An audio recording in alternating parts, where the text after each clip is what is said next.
Pendant un live, quelqu'un m'a posé une question extrêmement intéressante pour justement dépasser la peur de l'échec. J'étais en train d'expliquer pendant une session de coaching en direct que ma façon de définir mes objectifs pour la semaine consiste à mettre des objectifs où j'ai de grandes chances d'échouer. Pourquoi? Parce que quand je vais échouer, je vais en fait voir qu'est-ce qui manque en fait dans ma préparation, dans ma façon de faire les choses, pour savoir tout de suite ce qu'il faut retaper, ce qu'il faut améliorer. A l'inverse, si je me mets que des objectifs où tout fonctionne à chaque fois, je vais me balader avec le même fonctionnement, la même organisation, sans savoir en fait si je pourrais aller plus loin. Et une personne du coup m'a posé une excellente question, il m'a dit, mais comment tu fais pour reconditionner l'échec, pour ne plus que ce soit négatif, pour ne plus être abattu, et du coup voir ça comme quelque chose de bénéfique? Vous allez voir justement ma réponse pendant la session de live. Comment tu te reconditionnes justement à ne pas être impacté? Ah yes, excellent. C'est vrai que l'échec, pour les trois quarts des gens, et c'est ce qu'on nous a appris, notre conditionnement, échec égale c'est mal. Alors, plusieurs façons de se reconditionner. Première étape déjà, c'est on a des convictions, qu'ici je vais appeler limitantes. C'est le premier élément qu'il faut absolument balayer. Donc une conviction limitante, c'est quoi? C'est une croyance que vous avez profonde, que vous êtes même sûr d'avoir raison, et qui va limiter votre potentiel. Par exemple, si je me dis, je pense profondément que l'échec, que si j'échoue, c'est que je suis une grosse merde. À la seconde où je vais échouer, j'aurai même pas le temps de réfléchir, j'aurai même pas le temps de dire ouf, que je me sentirai déjà mal. Et ça, vous n'avez pas besoin de l'imaginer parce que c'est déjà ce qu'on a tous vécu à l'école. On n'a pas arrêté de nous marteler que l'échec, que ne pas savoir, que perdre des points, que je ne sais quoi encore, sanction. C'est pas bien. Du coup, quand vous faites ça suffisamment longtemps à un enfant, par exemple, il va commencer à croire véritablement que l'échec est mal. Comment on fait pour se reconditionner là-dessus? On comprend que ce qu'on nous a appris à l'école n'est rien d'autre qu'une règle imaginaire. Donc là, ce qui se passe, au lieu d'appeler ça une conviction, j'appelle ça une règle imaginaire. Le fait de l'appeler comme ça lui enlève un petit peu de son pouvoir sur justement sa capacité à me conditionner. Quelle est la règle imaginaire? La règle imaginaire qui est que si j'échoue, si j'ai pas atteint mon objectif, alors c'est mal. Là, vous allez me dire, ouais, mais est-ce que c'est pas la base, ça? Non. Il y a même quelqu'un qui me disait, un client qui me disait, mais pourquoi est-ce que l'être humain déteste autant échouer? En fait, il déteste pas échouer. On nous a appris à échouer. Pourquoi? Parce qu'en fait, ce qu'on a aussi, ce qu'on a développé chez nous, c'est la peur de l'échec.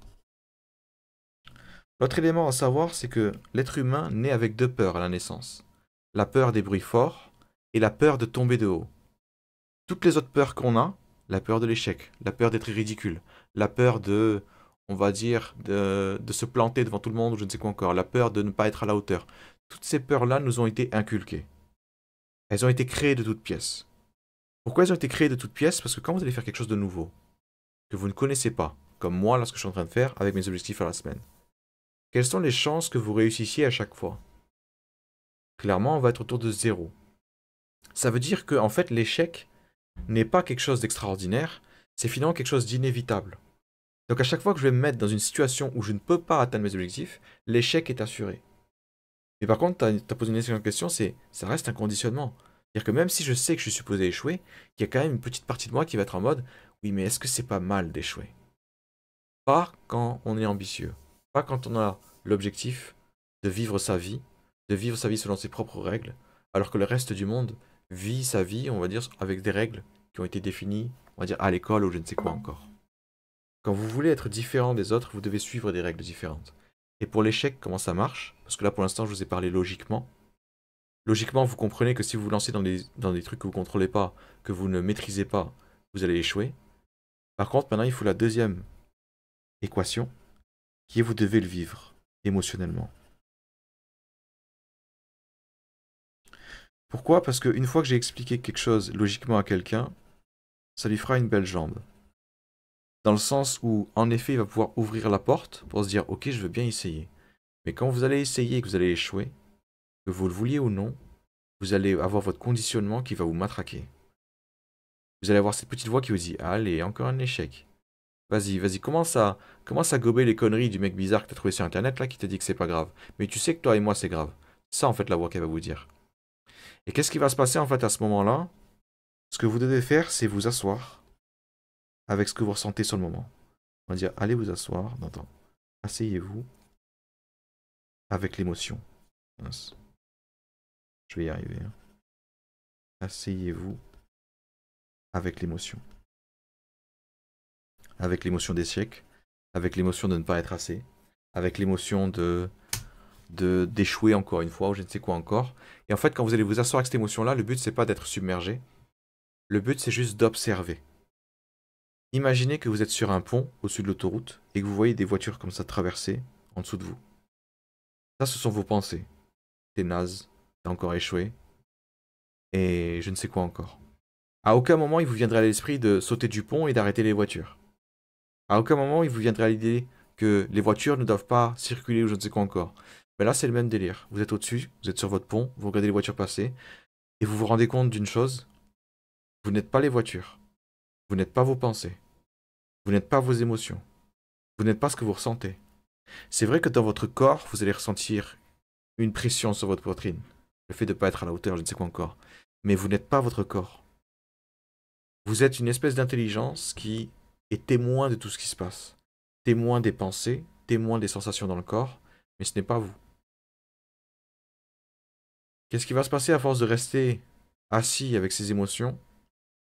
Au bout d'un moment, elles vont monter, monter, monter, monter, jusqu'à être insupportables. Et vous aurez l'impression que c'est vraiment vous, vos émotions, ces émotions négatives. Vous avez vraiment l'impression que ça vous définit. Mais non, toujours pas. C'est juste des voitures qui sont de plus en plus bruyantes, parce qu'elles roulent à fond, parce qu'il y en a plein, parce qu'il y a des bouchons, je ne sais quoi encore, et que ça klaxonne. Et au bout d'un moment, au bout de 10 minutes, l'émotion retombe, pour retrouver votre lucidité. Il se passe exactement pareil quand vous échouez pendant une journée, vous allez dormir, et le lendemain, ça va mieux. Qu'est-ce qui s'est passé après que vous ayez dormi? Vous avez juste pris de la distance. Vous avez fait l'expérience, émotionnellement, de prendre de la distance. Le problème que j'ai avec cette méthode, c'est que vous n'allez pas, on va dire, aller dormir à chaque fois que vous allez faire une erreur. Quand vous allez faire des choses ambitieuses, vous allez faire des erreurs, je sais pas, peut-être 100 erreurs par jour. Vous allez passer votre vie à dormir, quoi, si vous faites ça. Du coup, c'est quoi le raccourci? Voilà, c'est ce que je vous dis là. Première chose, déjà, on vient détruire la conviction limitante. On se rend compte que ce qu'on nous a appris à l'école est une règle comme une autre. Par exemple, quand vous êtes un enfant et que vous jouez à un jeu, vous allez vous tromper plein de fois. Est-ce que vous vous mettez dans tous vos états? Pas au début. C'est seulement après, quand vos parents vous disent que se tromper c'est mal, que vous commencez à mal le prendre. C'est pareil avec les jeux de société. On n'arrête pas de dire aux gens, oui, les enfants, faut les laisser gagner parce que le machin, etc. C'est vrai uniquement si vous avez appris à votre enfant que perdre c'était mal. Et si vous apprenez à votre enfant que dans un jeu à deux, il y a quelqu'un qui va gagner, il y a quelqu'un qui va perdre, ben quand il perd, il s'en fout en fait. Il se dit ah j'ai perdu, t'as trop bien joué. Jusqu'au moment où je lui dis ouais mais attends, perdre c'est mal. T'as pas envie de perdre quand même.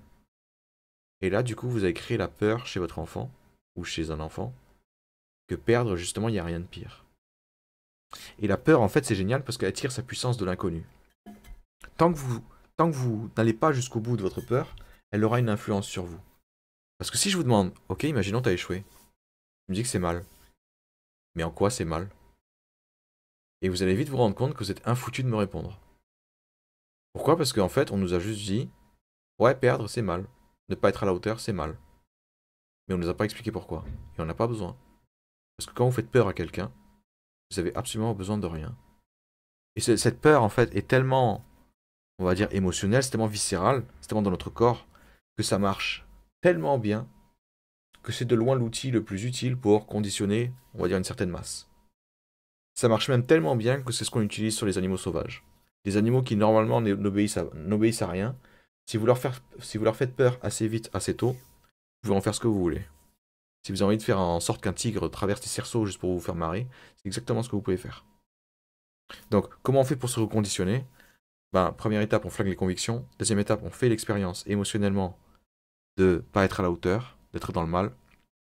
Et ensuite, ce qui va se passer, c'est qu'à un moment, vous allez être lucide à nouveau, et votre cerveau, au bout d'un moment, va comprendre, il va se dire, ok, je t'ai envoyé le pire que j'avais, et t'es pas mort. J'imagine que c'est pas si grave que ça. Exactement, c'est se dissocier de nos pensées, clairement, qui va, on va dire, nous permettre de créer une certaine distance. Ah, salut Ezekiel. Et clairement, ça prend du temps, et c'est pour ça que, on va dire, j'essaie de faire ça, de condenser ça à travers les vidéos, parce que toutes les personnes, en fait, me disent ça, ils me disent, mais en fait, j'ai déjà eu cette expérience. J'ai déjà échoué une fois dans ma vie, et j'en avais rien à foutre, parce que j'étais trop content, et je sais plus pourquoi. Et à chaque fois que je demande à mes clients, ok, essaie de te souvenir, il se passait quoi en fait le jour où tu as échoué, alors que c'est mal, et que tu étais heureux? Et là, il me dit un truc du genre, là c'est la troisième étape, vous devez redéfinir l'échec pour détruire en fait la définition que vous avez faite précédemment, redéfinir la notion d'échec. Il me disait, j'étais content d'avoir échoué, parce que ça voulait dire que je m'étais lancé. Ça voulait dire que j'avais pris mon courage à deux mains et que je me dis, je veux quand même y aller, je veux quand même essayer, je veux quand même lancer mon projet, je veux quand même vivre pour moi. Et qu'est-ce qui s'est passé quand il a redéfini la notion d'échec? C'est, j'ai essayé, j'étais moi. J'étais moi. C'était plus les autres qui décidaient de ma vie, plus les autres. Et il m'a dit un truc aussi, j'étais comme un enfant qui faisait des tests. J'étais comme un enfant. Les autres éléments que moi j'ai rajoutés, c'est chaque échec me permet d'apprendre, me permet de devenir meilleur. Je grandis. Encore une fois, pourquoi on nous a appris cette notion-là, que échec c'est mal? Pour 99% des gens, les gens veulent juste avoir un boulot classique et n'ont pas spécialement d'objectifs ambitieux. Ils veulent pas lancer leur propre truc, ils veulent pas vivre leur propre vie. Avoir un boulot normal et juste, on va dire, avoir la vie normale, ça leur suffit, quoi.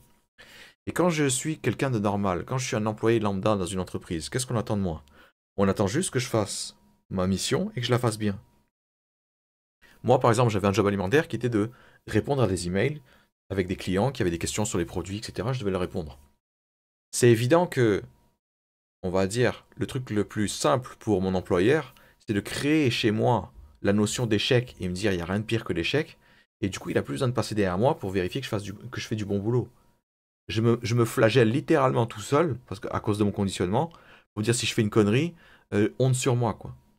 Donc qu'est-ce qui va se passer? Bon, moi, je vais essayer de faire mes mails le plus clean possible, ne jamais faire d'erreur, et le jour où je fais une erreur, je vais tellement péter un câble, je vais tellement paniquer, que vite, je vais réparer mon erreur. Et c'est ça qu'il ne faut pas oublier aussi, c'est que l'école à la base, sa seule mission à la base, c'était de nous préparer au travail en entreprise. Du coup, on veut juste formater les gens, formater les enfants, pour qu'une fois qu'ils sont en âge de travailler, ils soient déjà carrés, en fait. Par exemple, ce qui n'est pas du tout normal dans une entreprise, c'est d'avoir un chef qui nous dise quoi faire sans nous demander notre avis. Et pourtant, c'est ce modèle-là qu'on va utiliser. Alors, comment on fait ça pour forcer les enfants à croire que c'est normal? Ben, vous les mettez dans un cadre où il y a déjà ça en boucle, et s'ils ne suivent pas les règles, vous les punissez. De la même façon que vous punissez, que vous donnez une punition à un animal sauvage, s'il n'allait pas dans le cerceau comme vous le voulez, quoi. Vous lui mettez 3 coups de bâton alors qu'il est encore minuscule, je peux vous assurer qu'il va le traverser son cerceau, quoi. Et ça, c'est un truc qui est extrêmement fort, qui marche en fait sur énormément d'êtres vivants. Donc là, ce qui va se passer quand vous allez redéfinir votre notion d'échec, vous allez mettre une grande quantité de bénéfices. Je grandis, j'apprends, je m'affirme, je deviens moi, je suis libre, tout ce que vous voulez. Et qu'est-ce qui va se passer en fait à chaque fois que vous allez redéfinir votre notion d'échec et que vous allez accepter d'échouer des dizaines de fois et que vous allez à chaque fois vous asseoir avec l'émotion si vous sentez mal et que ça va passer, au bout d'un moment, votre conviction limitante qui était au début, qui était, on va dire, faire des erreurs c'est mal, vous allez créer une autre règle imaginaire qui est se tromper, règle imaginaire, pardon, se tromper, c'est me libérer. Se tromper, c'est justement le chemin le plus direct vers ce que je veux réellement pour ma vie. Et dès que vous en êtes à ce niveau-là, vous avez redéfini le truc le plus bâtard, on va dire, dans notre esprit, parce qu'il nous met dans des états pas possibles. Et vous seriez surpris en fait du nombre de décisions qu'on prend tous les jours, juste pour éviter de se tromper. Voilà comment on fait en fait pour se reconditionner. Et je tiens vraiment à souligner que l'élément le plus important là-dessus, c'est pas tellement la logique, c'est vraiment le fait de vivre l'échec et de vous mettre dans un environnement où l'échec est, on va dire, omniprésent. Par exemple, moi je viens de l'e-sport, je viens donc du coup du sport électronique qui est le jeu vidéo mais compétitif. Et en fait, dans un jeu vidéo, il y a un gagnant et il y a au moins un perdant. Enfin, il y a beaucoup plus de perdants. Il y a même 10 perdants, par exemple, et un gagnant. Donc en fait, vous passez plus de temps à perdre qu'à gagner. Ezekiel, qui justement est dans le même univers, à passer toute sa carrière pratiquement à perdre. Et c'est pareil pour, on va dire, toutes les personnes qui veulent devenir professionnelles dans un sport. Vous passez énormément de temps à échouer, parce que vous n'êtes pas joueur professionnel, jusqu'au moment où vous avez un contrat professionnel et ça y est, vous avez réussi. Mais si je regarde les 10 premières années d'un joueur de foot ou je ne sais quoi encore, il n'a fait que perdre, jusqu'au moment où il gagne. Et c'est ça en fait ce reconditionnement. Il faut le vivre, il faut commencer à prendre une certaine distance et se dire, mais en fait ce qu'on m'a appris, c'est des bêtises. Ou du moins ça ne me sert plus pour un objectif qui est ambitieux. Donc voilà. Qu'est-ce qui se passe moi aussi pour ne jamais oublier la leçon? Ben déjà, je vais m'entourer de plein de gens qui n'arrêtent pas de lancer des objectifs ambitieux. Je peux vous assurer qu'à chaque fois que j'ai une session avec eux, on parle que d'échecs. Pourquoi? Parce qu'on va jusqu'à l'échec. On va jusqu'à là, je suis allé trop loin. Mais je suis content d'être allé trop loin parce que voilà ce que j'ai appris. Et quand vous êtes récompensé à chaque fois que vous échouez, votre cerveau, au bout d'un moment, il fait mais attends, mais tout ce que tu m'as appris sur l'échec, c'est nul, quoi. Genre, ça marche plus. Et là, même inconsciemment, il sera impossible pour vous d'être dégoûté quand vous allez échouer. Et là, vous savez que votre conditionnement a été fait, on va dire, jusqu'au bout.